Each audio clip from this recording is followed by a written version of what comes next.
Kenna tajaajila iddoo tokkootiin tajaajila si'ataa fi qulqulluu argachaa jiraachuu jiraattonni magaalaa Adaamaa kutaa magaalaa Abbaa Gadaa fi Daabee tokko himan. Tuutni raadiyoo Adaamaa Broadcasting Service kutaa magaalaa Abbaa Gadaa fi Daabeetti sakatta'insa kenna tajaajila iddoo tokkoo gaggeesseera. Rakkoo bulchiinsaa mudatu furuuf mootummaan ciminaan hojjechaa kan jiru yoo ta'u, hojiilee haala gaariin hojjetamaa jiran keessaas kenni tajaajila iddoo tokkoo isa tokkodha. Bu'uuruma kanaan tuutni raadiyoo Adaamaa Broadcasting Service kenna tajaajila iddoo tokkoo kutaa magaalaa Daabee fi Abbaa Gadaa ilaalee jira. Hawaasni kutaalee magaalichaa tokko yaada addatti raadiyoo Adaamaa Broadcasting Serviceif kennaniin akka jedhanitti duraan rakkoon kenna tajaajilaa kan ture ta'uu himuun yeroo dhiyoo as garuu kenna tajaajila qulqulluu fi si'ataa ta'e argachaa jiraachuu himan. Bakka tokko komiin ni jira, haa ta'u malee komiiwwan keenya irraa jalaan furamaa jira kan jedhan jiraattonni kunneen hojiilee misoomaa fi nageenyaa kutaa magaalaa isaanii keessatti hojjetamu cina dhaabbachuun kutaa magaalaa isaanii kan misoomsan ta'uu dubbatu.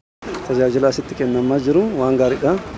Yeroo deddeebi'ee ilaalu waan gaariidhaan nu gaggeessaa jiranii waan shaggaa hojjetamaa jira. Kana caalaa immoo itti fufuu qaba. Wanna hojjaa gaarii hojjechaa jiran baay'ee sirriitti taasifamaa hojiin isaan hojjetan baay'ee namatti tola. Amma wanni hunduu namni dhaqee too dhimma ofii akkasuma xumurateetuma ba'a. Yoo dhumne tartiibaan teenyee taraa qabannee gallee abbaa dhimma keenya barbaadu kana dubbifnee deemuudhaaf akka gaariitti nu kochimbisu jalqabaniiru yeroo ammaa kana. Hojii raawwachiisaan kutaa magaalaa Abbaa Gadaa obbo Yimanuu Tashoomaa mootummaan naannoo Oromiyaa rakkoo bulchiinsaa hiikuuf furmaata inni fudhate keessaa inni tokko kenna tajaajila iddoo tokkodha jechuun akka kutaa magaalaa isaanittis kenni tajaajila iddoo tokkoo haalaan itti fufee hojjetamaa jiraachuu himan. Kenni tajaajila iddoo tokkoo kallattuma magaalli kaa'een guyyoota keessatti akka mootummaatti guyyoota 3 jedhamanii labsaman saniin tajaajilli hawaasaaf kennamaati kan jiru. Akka magaalaa keenyatti immoo keessattuu akka kutaa magaalaatti guyyaa roobii kenna tajaajila iddoo tokkooti waan ta'eef kenna tajaajilaa kanaan rakkoolee baay'ee furuu dandeenyee jira jechuudha. Seektarri dhimmi isa laallatu bakka tokkotti argamuun komee hawaasaa irraa fuudhuun kan battalumatti furmaata argatuuf furmaata kennaa kan beellama barbaaduuf immoo beellamuun tajaajilaa jirra jedhan. Dhimmoota kanaan dura furmaata argachuu hin dandeenye kenna tajaajilaa kanaan bakka seektaroonni murteessoo kutaa magaalaa argamanitti abbaa dhimmaatii fi qaama murtii kana kennuu danda'u qaama tajaajila kennuu danda'u waliin taanee rakkoolee baay'ee furuu dandeenyee jirra. Keessatti dhimmoota gangalatanii yeroo dheeraadhaaf osoo furmaatan argatiin turan baay'ee isaatiif furmaata kennuu dandeenyee jirra. Kanaanis qofa deddeebii hawaasaa hir'isuu dandeenyee jirra. Rakkoolee bulchiinsa gaarii walxaxaa ta'anii fi furmaata argachuudhaaf yeroo dheeraa fudhachaa turan sanii furmaata kennuu dandeenyee jirra.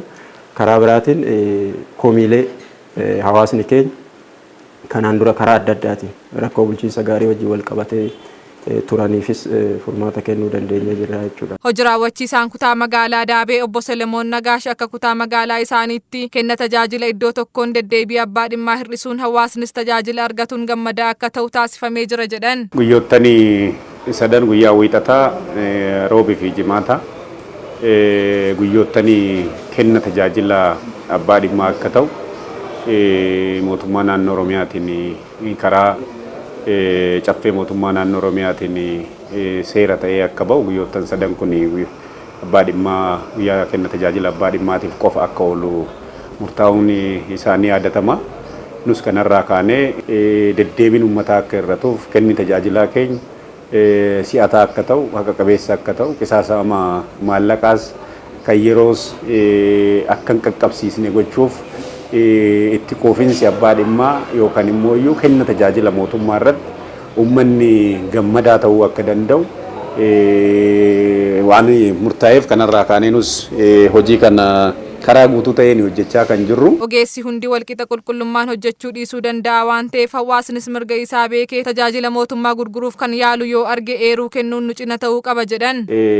Uummanni guyyoota sadan kana immoo rakkoo isa mudate yookaan immoo gaafii mootummaa irraa qabu yookaan abbaan ta'e kan isa rakkisu yoo jiraate karaa kenna tajaajila iddoo tokkoo kanatti dhufee komiisaa himatee yookaan immoo gaafii tajaajila yookaan immoo mootummaa irraa barbaadu gaafatee deebii argachuu hin danda'a waan ta'eef seeralummaa kenna tajaajilaa keessatti mul'atu furuu kan dandeenyu uummannis nu deeggaruu danda'uu qaba jechaadha. Rakkoo kenna tajaajilaatiin wal qabatee jiru uummanni eeruu kennuun nu deeggaruu danda'uu qaba.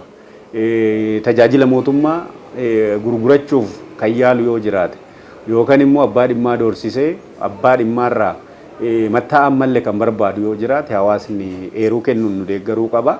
Yoo hawaasni eeruu nu kennee nu deeggare immoo nu dhimma uummataa irratti kenna tajaajilaa irratti kan hin araaramne ta'uu keenya gamanumaan ibsuun barbaada.